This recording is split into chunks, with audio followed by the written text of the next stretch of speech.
Have you ever wondered what makes bodies tick? Are you creating the sexual reality you desire and require? Would you like to know more about what else is possible with bodies? What if your fantasies are not as strange as you thought they were? What if you could learn to be kinder to your body and kinder to others' bodies?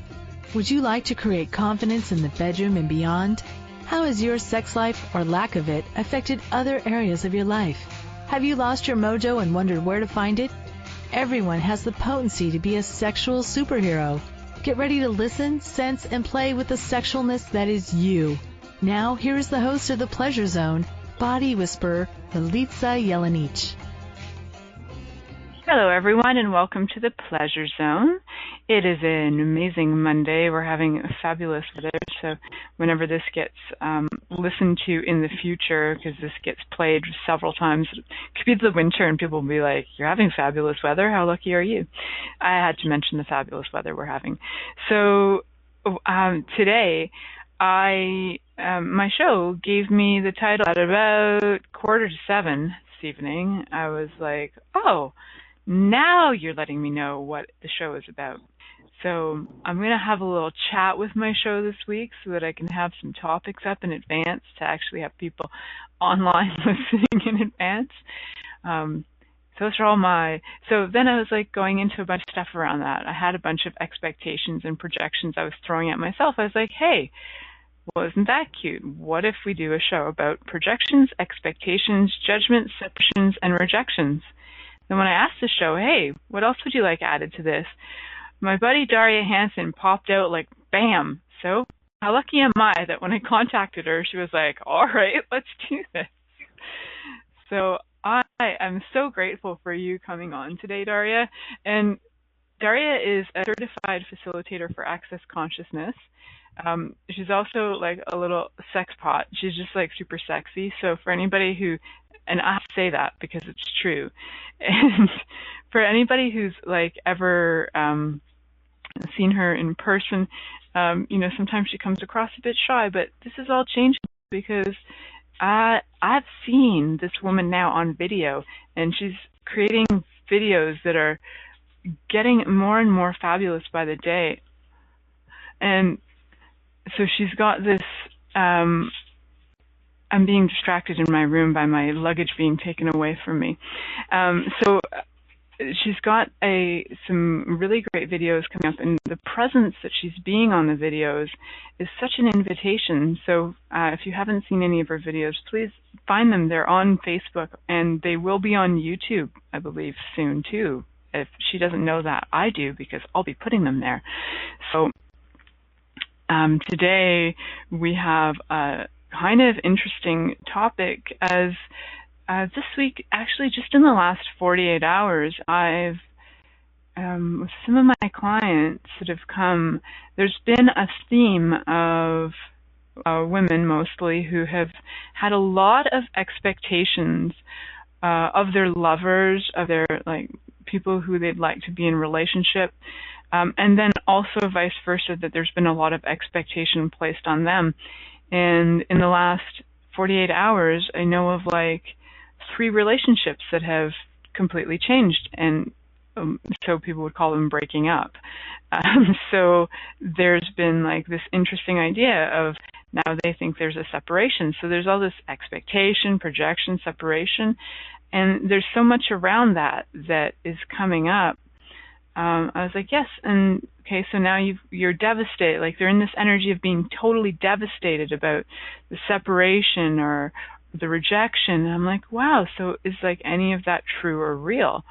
And for so many people, it's like they're not really like willing to see beyond the separation. They make the separation incredibly real, and there's nothing that they're really willing to. There's quite a few people that are kind of going, yeah, no, separation's real. I'm like, so what if it isn't? And that is like a mind-blowing concept in itself, people. So these projections, expectations, judgments, rejections, and separations, there's so much information in here, so much so that actually Gary Douglas is doing, I think, a 3-part telecall on it. I noticed somewhere today when I was posting something else, it was like, oh, wow, and Gary's doing a 3-part telecall on specifically this. So Daria Yes. You never have that show up in your world, right? You never have like Not at expectations of all. anything, so And right? it's amazing how you've touched up on a few different areas of our life that projections and expectations and judgments and separations and rejections have huge effect on. And like just to even quickly look at you mentioning my videos, I haven't done videos for years. I wouldn't like to be even videotaped as just a random act of video for my just for my own record. Only because I had judgments of myself. I had projections of how I was supposed to look like on the video, and when you take a video or you take a picture of anybody, you actually capture all the judgments they have of themselves, and then the judgments that you project at them of how they're supposed to look in the video and what they're supposed to be doing. So there's like a bunch of galloping that happens with the judgments in the videos, and that's why a lot of people don't like making them, because they never show up the way you in real life are. And so it was really cool to see how going beyond projections and beyond expectations of what you're supposed to say, of how it's supposed to look, how you're supposed to invite people to what you do, and just be real, the actual real you, and how that changes the video and changes the result, what it creates for people who watch it is amazing. I watched the transformation in the one video you did it was like from trying to like be informative to like being you. It was so amazing to watch that transformation. So one of the photographers that I work with, that if anybody's seen my picture on Facebook, my friend Brenda Spielman does boudoir photography, and she took my photos, and she actually will clear the cameras beforehand. So she's done access, and she'll do all the clearings of the projections and expectations that you have and all that stuff with the camera lenses, and then the photographs come out with such greater ease too. So we do that, and we do that with mirrors. I know that for a long time I didn't even have mirrors in my house because I didn't like myself. So never mind the video. Actually, listening to my own voice was very weird for me for a very long time, and it's been a year. It's actually last week was the anniversary of my show for a year, and so after a year of listening to myself, I actually don't hate listening to my voice anymore. So it's really hilarious. How cool is that? So, yeah, and it's like, wow, I'm thinking like it is really cool to now be more in allowance of me and less judgment of me. And so how many of us are like so many things that we just totally avoid because we have so many judgments and rejections of ourselves that if we were to choose it, could just change our world. Like all the judgments you had about the videos, like because we talked about it was so funny. So I'm like, do you even get how phenomenally beautiful you are? And like people would love to look at you even if you don't speak. They just like to look at you. They just be happy looking at you too. And when you speak, it's like, wow, bonus. And that's what we do. We do the separation using the judgments, projections, and expectations of ourselves. And would do the rejection the same way. So literally the separation and rejection are the results that are created by us doing the projections, expectations, and judgments of anyone or anything. It's like when you had a projection, you had an expectation that your show is supposed to give you a topic for the show way before the show. Well, what does it create? It creates frustration, it creates separation, it creates rejection, creates judgment, and then it actually doesn't create the energy, the generative energy in you, your show. And then when you step back and you look at it, you're like, wow, I'm doing all of this crap over here. What can I create? And you went into the question, and who would be a contribution to this? Like, who would be fun for me to chat with? You actually opened up a whole world of possibilities that was not available there before when you had an expectation. and you had a projection that is not right. And yes, that's nobody else ever does that. No, not at all. But you right? mentioned, there's a lot of people breaking up right now and separating. Yeah. Well, oh, we just lost Daria for a second, but I'm sure we'll get her back.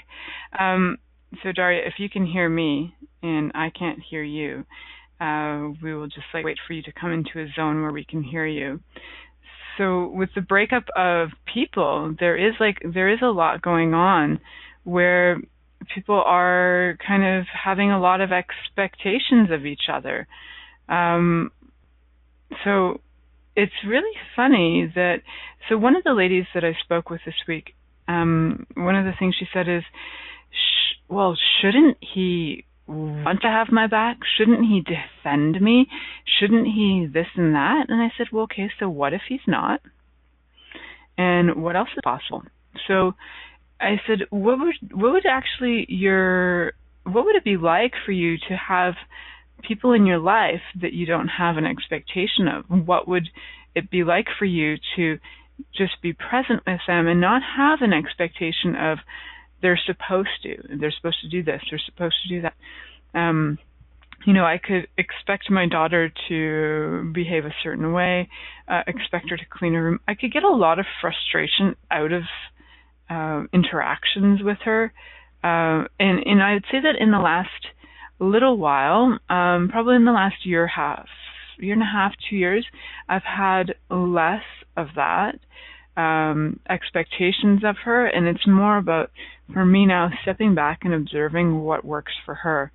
And I actually have probably more allowance for her now than I did even when she was a baby. So, and what a gift that allowance is, where everything is just an interesting point of view. And Daria's back. Hi, darling. So I was just saying about, a lot of the relationship stuff that people have been bringing to the table without expectations of their partner this weekend. And it was well, he doesn't have my back, and he's not defending me, and there was a lot of that going on. And I said, okay, so first, do you have your back? Do you have your own back? And then, number two is, if you didn't have an expectation, if you didn't have those expectations, what would be? Of what that means that he has your back. Yeah, and when I did ask, it was, really extensive, a lot of stuff. I'm like, wow. So what else is possible, and are you that for you? And exactly. So a lot of times not that for us. And most relationships start without two people discussing the clarity of what things mean to them. What does it mean to you for me to have your back? What does it mean to you for me to love you? What does it mean to you for me to trust you? What do you see it as? How can I actually show to you so that you know? Because we all are brought up in different ways, and we all have different points of view on what those are. But we have an expectation that it's the same for everyone. Yeah, there's a book called something like The Four Languages of Love or something. I never really read it, but the concept of it has to do with people's expectations of love languages, and there's some people gift, and some people do this, and some people have multiple love languages or whatever they call it. So that a lot of that has so much expectation attached to it too. Well, he's got the love language of gifting, so if I gift to him, he will love me. And I think some of these books have even been set up to create even greater expectations of the person that you're with. And I've read so many self-help books over the years, and there's so many of them then also have created a lot of labels, person is this, and so then they have all these behaviors, and this is what you can expect from an alcoholic. Okay, and what else is possible? There isn't a lot of room for change and choice when we have all these expectations in place. Exactly. And what if those books are great tools, and you have to be in the question, is this tool actually the one I could be using with this particular person? Because I've read a couple of books, and actually, some of them helped me to be with my husband at the time, and it totally worked. and some of them didn't work at all with him, and some of them, those ones that worked with him, didn't work with other people. So it's like, what if we all were to be in the question of what works and be pragmatic and go, okay, well, there's no conclusion that there's one way to deal with anybody to create a relationship. And there is just a question, what is relationship to me? What is relationship to you? How can we create it together? What's important to you? What's important to me? Like, actually doing it as more like even like a partnership, because you have to go to the clarity of all details just to make sure you don't have expectations and projections that people cannot meet. You can't expect something of a person that is not part of their world. That's so true. It's like having it's a deal and deliver of your relationship. Like, hey, this is what I can deliver, here's the deal and deliver. It's an interesting approach. My brother, before he got married, had he had deals and delivers in place, and he actually had people negotiating deals and delivers. It wasn't like lawyers doing prenups or something, but there was like deal and delivers on like what they could emotionally be for each other, like what my sister-in-law's expectations were of the future, what my brother's expectations were of the future. Mind you, they had like a very most interesting relationship that most people won't choose, and it works really well for them. So they always have these negotiations that are like business negotiations. So in some ways, I kind of admire it is really pragmatic. Like, let's look at what needs to be dealt with. It's like a business, and how are we going to, like, what approach is going to work for us? So, and, they have, for them, they require something as a common factor to be able to be in relationship with each other. And that's not always true for everyone. Like, I have very little in common with my lover.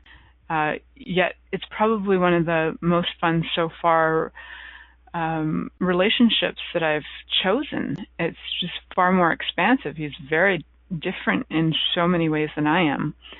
And so for me, it's like, wow, cool. I like who you be, because you kind of like are different than me. And all the people that I ever dated that were very much like me pretty much drove me crazy, because my stuff was in my face all the time. And now it's a little different. I do a lot more clearings on it, and it's just more ease. So that expectation of having to have something in common with a person in order to relate to them, I've noticed that as a sort of thing that people have too. Is like, well, if I don't have anything in common with you, how could I ever have a relationship with you? And you can, right? So what else is possible beyond that common thing that people look for? Exactly. So we were designated for break about 3 minutes ago, so we'll go to break now, and when we come back, we'll talk more about projections, expectations, judgments, separations, and rejections. How's it get any better than that? Sounds good. Many of us have created a lot of limitations around sex and what we are willing to choose. Would you be willing to explore what has already been introduced as sexual practices on this planet? What else is possible beyond what we have already seen, heard, or thought of? What if now is the time for a totally different sexual revolution? Taking the taboo out of all aspects of sex, sexuality, and copulation. By tuning into the Pleasure Zone radio show with body whisperer Milica Jelenic, you'll receive tools, inspiration, and a foundation to allow yourself to receive more in your sex life, and quite possibly other areas of your life as well. Listen for The Pleasure Zone with Milica every Monday at 8 p.m. Eastern Time, 7 p.m. Central Time, 6 p.m. Mountain Time, and 5 p.m. Pacific Time on a2zen.fm. What would you say if I told you that you could change your life in only 1 hour, and all while lying down relaxing? Thousands of people all over the world have. What am I talking about? It's called Access Consciousness, the bars. The bars is an energetic body process that contains 32 different points on your head that, when run, assist you in releasing decisions about any area of your life that you have made solid and as a result cannot change. The bars is the first class in Access Consciousness, a dynamic set of tools and information designed to transform any area of your life. When you have a bars session, the worst that can happen is you feel like you had a fantastic massage. The best thing that can happen is your whole life could change.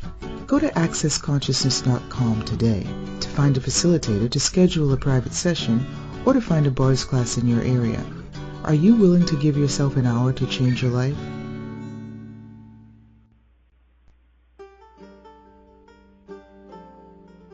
What does optimal cell health mean, and how can you create it?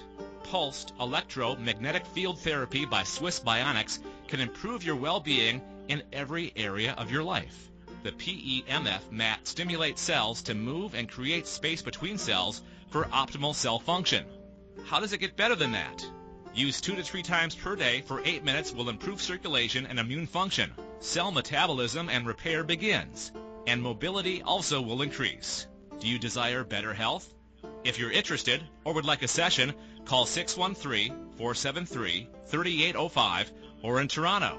Call or text 416-253-1617. Monthly rentals start at only $300 per month. Is now the time to choose optimal cell health?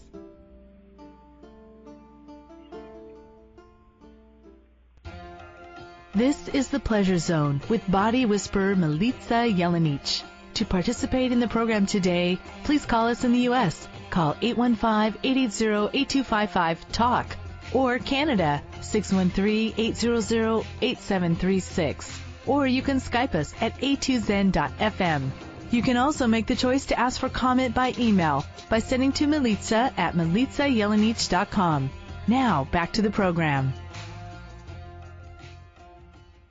Hello, everyone, and welcome back to the Pleasure Zone. I'm your host, Milica Jelenic, and today my friend and guest is Daria Hansen, and she's on, and we're talking about projections, expectations, judgments, rejections, separations.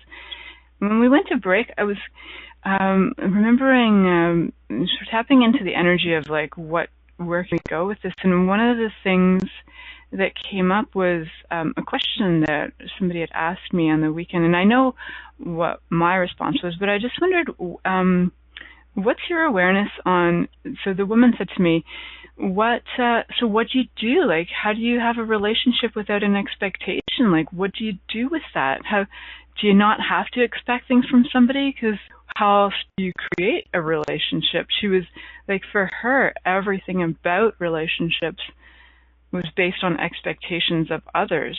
I was like, wow, I actually know I've done that. So Daria, what kind of energy do you get on that? Like, what would you suggest to people as a tool outside of expectations? How, and like, what are some ways to create a relationship with somebody? You know, that's very actually amazing question. The projections and expectations and judgments, I think, are done to create control.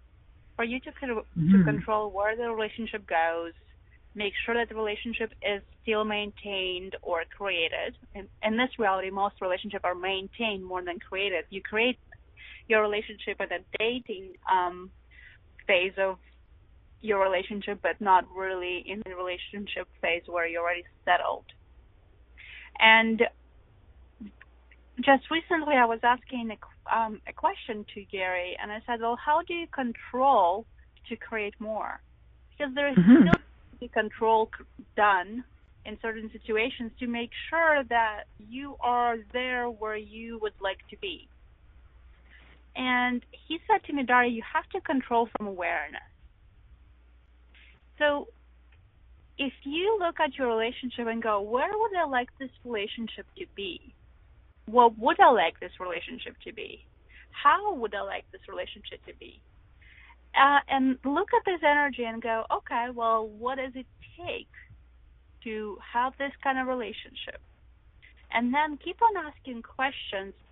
And that is the control from awareness rather than control from, okay, I want this relationship to be A, B, and C. And to get A, B, and C, I need to make sure that he does A, B, and C, and I do A, B, and C. And it becomes predictable, and also anytime you expect anything of anything, of anyone, what is created is as a resistance. Mm-hmm. Most of us don't like to be told what to do. So yeah, never. Yeah, basically. Yeah. And it's interesting because I actually used the don't tool on my kid today. She was so incredibly grumpy and sad and furious and just was cranky. And I said to her, don't be happy. Don't be happy. Don't smile at me. Don't be joyful. It didn't take me more than 3 times saying that, and she was laughing and giggling for half an hour. She could not stop, and she stopped being serious for the rest of the day. And I looked at that, and it's a great tool. It is. I didn't think it would work on me, but I was in the same space myself, so she was actually picking up on me. I took her out of that space, but I was still stuck in that space. So a friend of mine over Skype texted me. She was like, "Well, don't laugh right now. No, stop." And I did not stop laughing. So, but when there's a projection that you're supposed to be happy, you're supposed to be joyful when you work, when you have great relationship, when you have a great family, you actually go in this opposite space of resistance. And what if you could manipulate your lover, your partner, your husband, your boyfriend with, you know what, don't ever give me flowers. I will not like that. And you know what, that does work. I'm not saying, so what if because you actually they can probably use hear it. projections and expectations and twisted them into, don't do that. And then you actually don't have that projection. It actually becomes just the energy of what you would like, possibly in your space, in your world, but it's not a projection or expectation or separation in your world anymore. It's just an energy.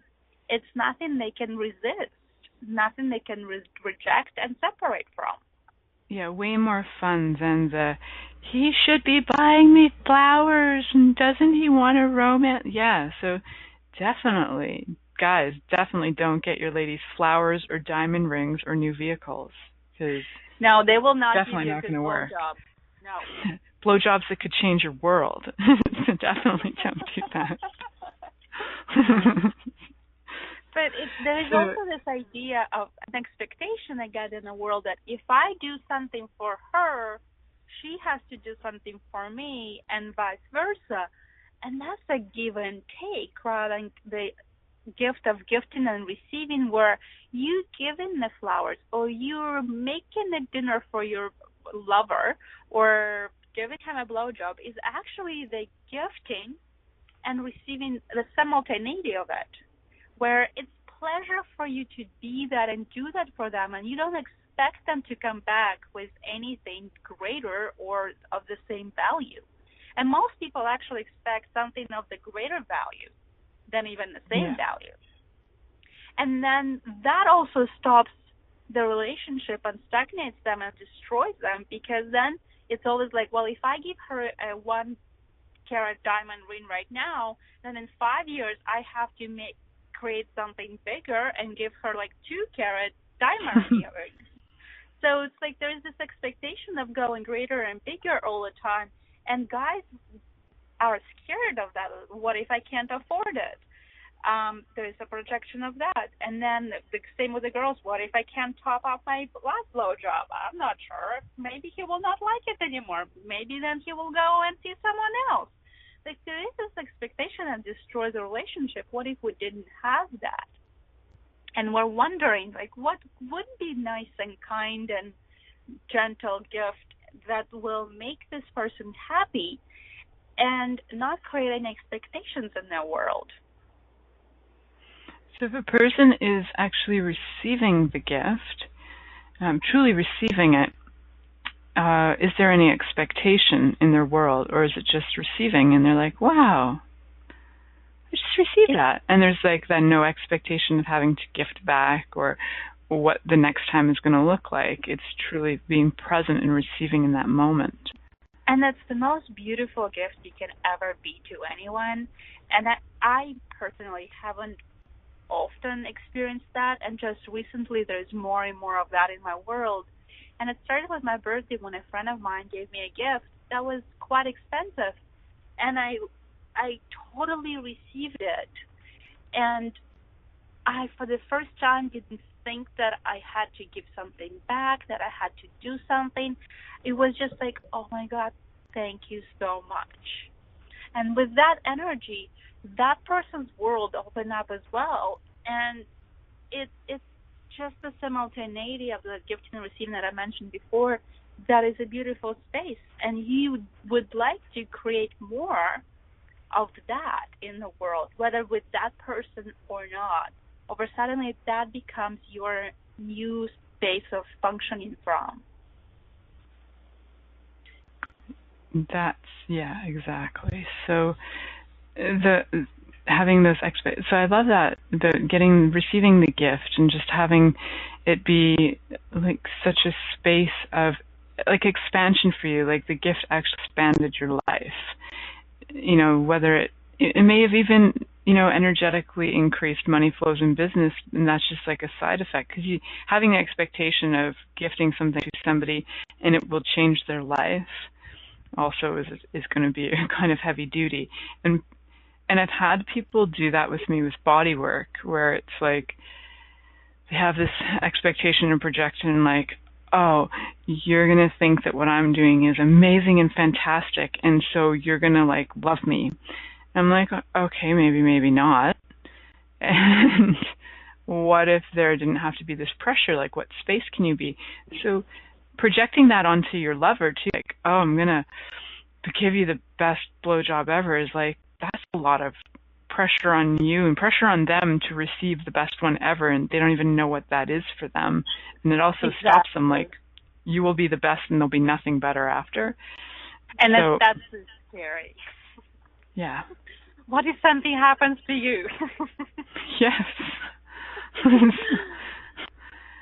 So there's like, so many ways we do this. Yeah, and look at the sex that you've had with anyone. Was the best sex you've had yet planned and expected and projected at how it's supposed to be? First, he unzips my dress, and then he gently and slowly takes my stockings off, and he unwraps me as a gift, and blah blah blah. Or like you have all those projections and expectations and planning in your head, or was it the sex that just happened? You just created it the way it was, flowing, following the energy. It's like, oh no, right now is the shoes, and right now is the necklace, and right now is, I don't care if I have a dress on, I just want to kiss you all over. So it's like, it's that spontaneity that we all love that creates more excitement, but then yet we are so reaching out for the expectations and projections and judgments to create the comfort of security. And security is security real, people? And just like check on that. Like, is security real for you? Like, what is security for you? For me, the more change that shows up in my life, the more happy I am, and that's what I would call security. I'm secure in the idea that there's going to constantly be change, not that there's going to be stagnation. Exactly. It's knowing that things will be different. And when you know that, you're aware of all energies at all times, and you can act accordingly. But if you have an expectation of something, then you cut off your awareness of everything else possibly happening, occurring around you, and you are actually at the effect of all those occurrings and not the creator of your life. So for everybody who wonders, like, what is the creator of your life? Like, we haven't really spoken about that much at all on this show, actually, being the creator of your life. It's funny. Maybe we have not directly, but sort of indirectly we do. So being the creator of your life, can you give them a few little tips or tools, or even how you've created your life? Yeah, it's a huge topic. It needs a show of its own. Yeah, doesn't it? Well, creator of your life means that, first of all, you recognize that everything that you have in your life, everything you be, every person you have in your life, you have created it. There is nothing that ever happened to you. There is no experiences that just occurred. You have created every single moment of your life, whether you like it or not. And once you acknowledge it, you actually claim that potency and power you have that now will allow you to change those places that don't work for you. Because as long as you're saying that this happened to me, this occurred to me, you're actually giving the power to something else outside of you. And of course you can't change those places now because you don't have power to do that. But if you claim that power, suddenly you have a big picture of what is happening. You are aware of all the elements that are going on in your life, and you go, oh, okay, well, this education over here, okay, well, I'm not happy about it, but I created it. I actually followed what my parents told me or what my friends told me that I should be doing because I was talented in that. But I hate this thing. Okay, well, cool. Now that I recognize that it's not the fault of my parents or my friends or anybody else who influenced me that I thought of that in that way, now what can I do with that education that would make me happy? Or with the relationship, the relationship fell apart. Well, if you claim that, okay, well, where did I actually leave this relationship before the relationship fell apart? It takes two to create. So if it's both people who actually have to somehow stop contributing to the creation of a relationship. And then you claim that part is like, oh, okay, well, I stopped doing this, and I stopped being aware of these pieces, and I stopped acknowledging the person, and I stopped contributing to the person. Okay, well, this is cool. Now that this relationship fell apart, I'm not going to fix it. This is probably not going to work, but I'm going to create a different relationship while being aware of all its elements that I stopped being aware in the previous relationship. And the way you start creating your life is like, what do I actually desire in my life? What do I desire as my life? And walk around and see what in other people's lives you would like to have. Whether you like the joy, whether you like the luxury, whether you like the spontaneity, the adventurous living, the comfort, whatever that is. And so you pick those elements that you like around you, and then you go, okay, well, this is what I'd like my life to be. What does it take to create it? And the biggest step, the most important step in that is to get clear on what you desire. Once you are clear on what you desire, you can actually ask questions and make next steps to create that. And by asking questions, I'm asking you to follow the lightness. Every time you ask a question and something shows up in your life that has the energy of that question, it's like, what do it take for my life to be more luxurious? And then you're talking at the coffee shop with someone else, and that energy is matching your life being more luxurious. Be more aware of that and ask yourself, okay, well, what is possible here? Do I need to connect with this person on a more different level, or is this person just energetically bringing that energy of luxury in my life more? Like, ask and you shall receive is the most underestimated tool in the world. And asking means asking questions. Ask for what you desire. Ask what it takes to create, and be willing to be and do whatever it takes to have that and be that. And unfortunately, projections and expectations and separations and judgments and rejections are in the way of us being that and having that. When you don't have any expectations, anything in the world can contribute to you. When you don't have any projections, everything in the world can contribute to you. When you don't have any separation, the same thing happens.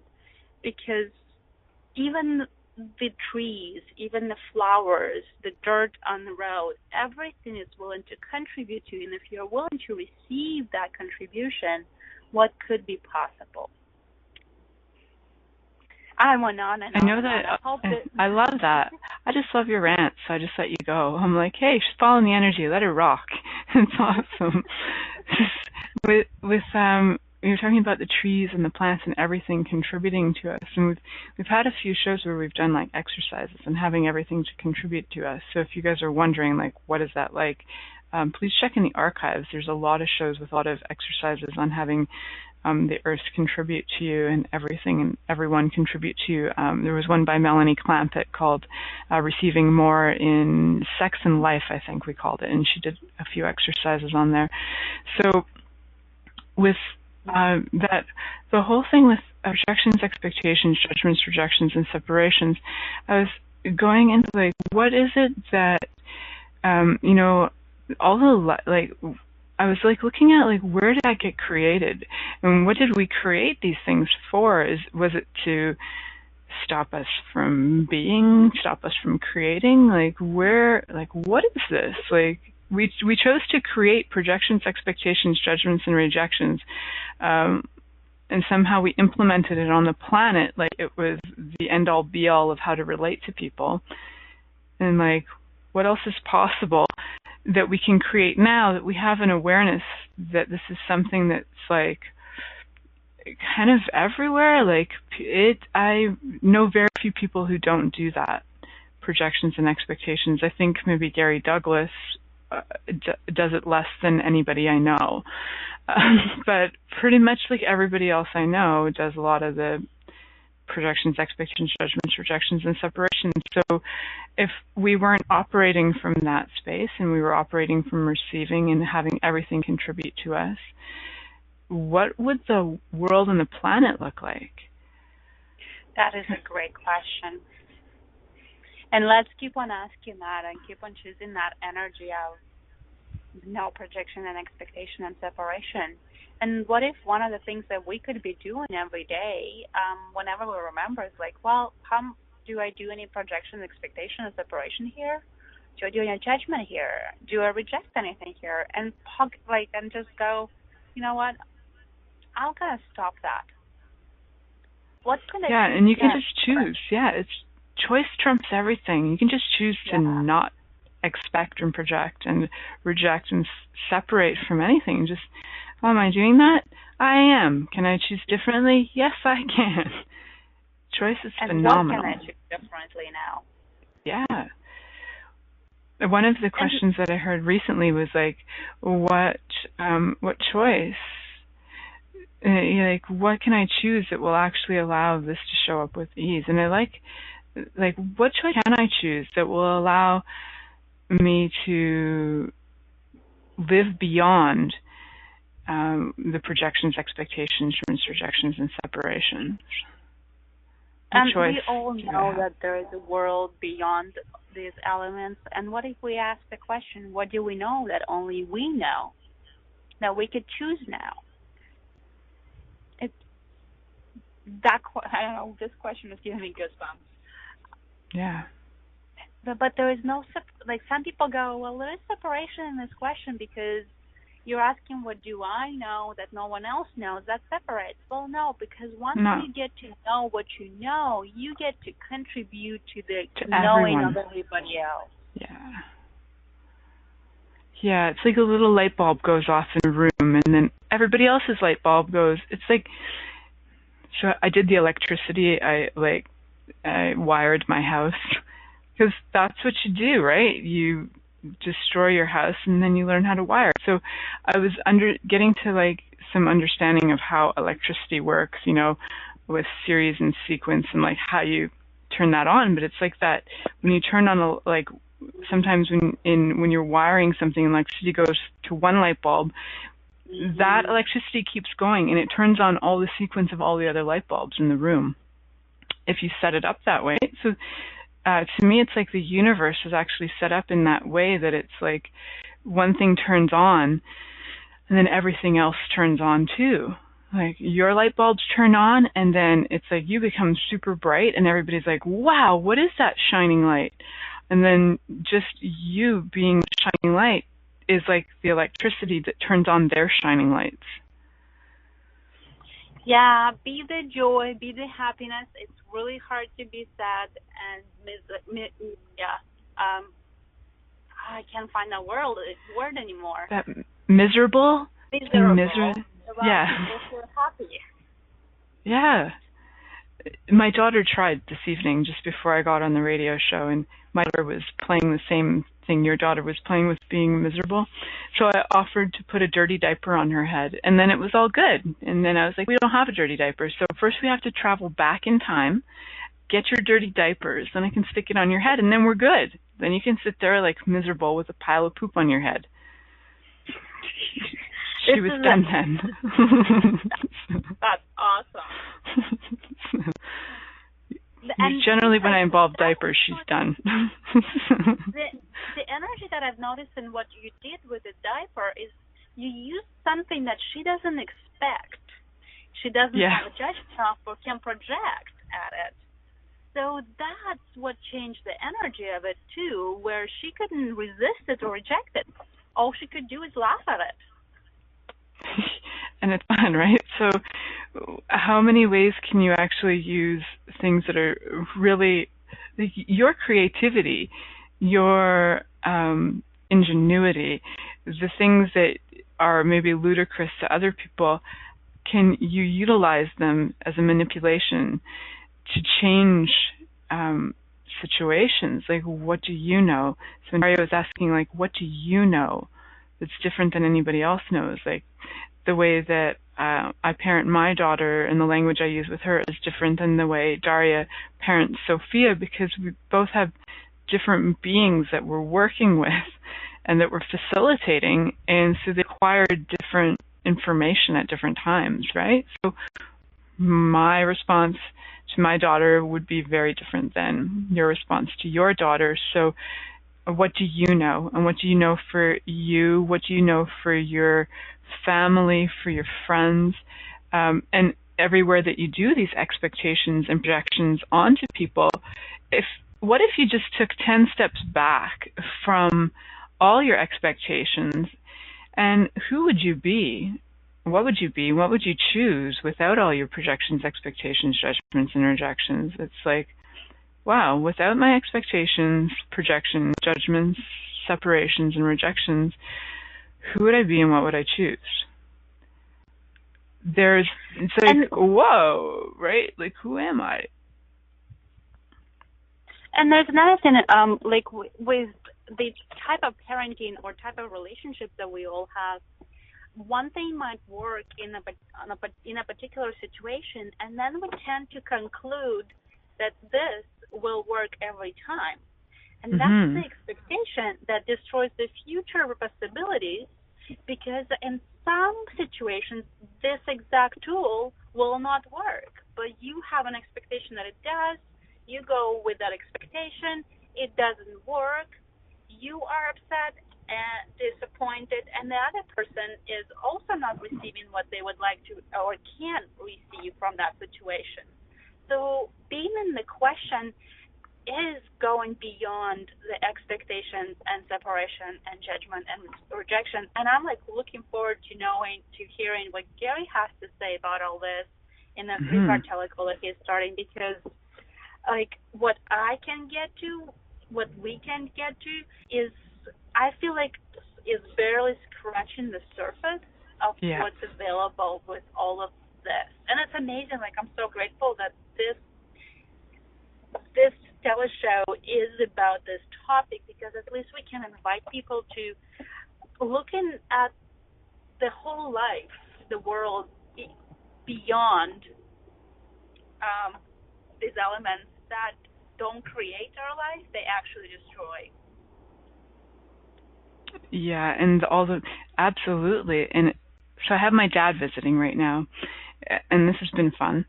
It's only been a few hours, and it's been very fun. And it's been really interesting for me to be space with like expectations of, well, I have diabetes, thus I need to eat at this time, and this needs to be done, and this needs to be done. I'm like, okay, what can you do for you? Because right now I'm doing something else. So there's like a lot of, and there's been a lot of that on me my whole life from so many people. And then, of course, I've put that onto other people. So I'm really excited for all of this to be, and to choose, for me to actually choose beyond that more frequently than I am right now. Like, what if I could choose beyond that to be my new reality, instead of it being something that I tap into once in a while when it's required because the situation requires it. It would be really, for me, it would be really fun to even just explore what it would be like to actually live without projections, expectations, judgments, rejections, conclusions as well, and computations. Like, what would it be like to choose that, to choose being? Because that, for me, is like choosing being. And we have about 3.5 minutes left, and Daria has some amazing things coming up for everybody who loves to travel and would like to travel to Kelowna. She has a bars and foundation class coming up. That's next week. So for anybody who is like excited to go for a travel, Daria, can you give them the dates of that, and then for the benevolent leadership call as well, which is like super brilliant, and I feel like going, the world is about to change. Yeah, Bars class is on July 24th, and it's an 8-hour class, and it will be in a beautiful Kelowna with a lot of heat on the lake. And then the foundation class is July 25th and 26th. And the Benevolent Leadership Book Club that is starting on July 21st, I am so excited, speaking about going beyond projections and expectations and separations and judgments, because I judge myself as not big enough of a business to even think of being a benevolent leader. And after watching the Unlocking Benevolent Leadership class and the evening class with Chutitsa and Stephen Bowman and Gary Douglas, I realized we all are CEOs of our corporations, of our lives. We all can choose to be the benevolent leaders we truly are. We just need to start looking at ourselves as big as we are, rather than thinking we're these little small ants wandering around and our creations don't matter. What can we choose, and how big can we choose that will create what we desire in our lives? And that's what benevolent leadership is inviting to. And I'm so thrilled about doing this book club, and everybody is welcome to join the 8 weeks. And we will get together online over Google Hangout, and you guys will get an MP3 recording of the Google Hangout, as well as the clearing loops that we will use. And I say we as Crystal Crawford, a friend of mine, and I, who came up with the idea of a book club. It's $175, and we will be happy to have you on. And if you'd like to contact Daria for that, you can friend her on Facebook. So Daria Hansen, I believe she's the only Daria Hansen on Facebook. And yes, and you can friend me. There are several Milica Jelenics, however, I am the cutest one on Facebook. So you can friend me are. too. You have amazing, intense eyes that I cannot stop staring at. I love you, and I'm like, you just made me feel all super giddy inside. Like I won't talk about it right now, but you got the energy. So you just turned my body on. Thank you. And so we got 26 seconds to go. You can friend me, and I will hook you guys up with links to the Benevolent Leadership Book Club. And like, what will that create for the planet? Is what I'm like. How many of us who do run our own businesses, and even if you don't, guess what? You can be a benevolent leader. It doesn't require you to be a business owner to be the CEO of your own reality. Yeah, a benevolent leader is the person who is willing to look at possibilities, choices, contribution, and questions. And thank you, Daria. Thank you for choosing to listen to The Pleasure Zone. Milica Jelenic will return next Monday at 8 p.m. Eastern Time, 7 p.m. Central, 6 p.m. Mountain, and 5 p.m. Pacific on a2zen.fm. We hope you'll join us. Until then, have the best week of your life by choosing to be turned on and tuned in.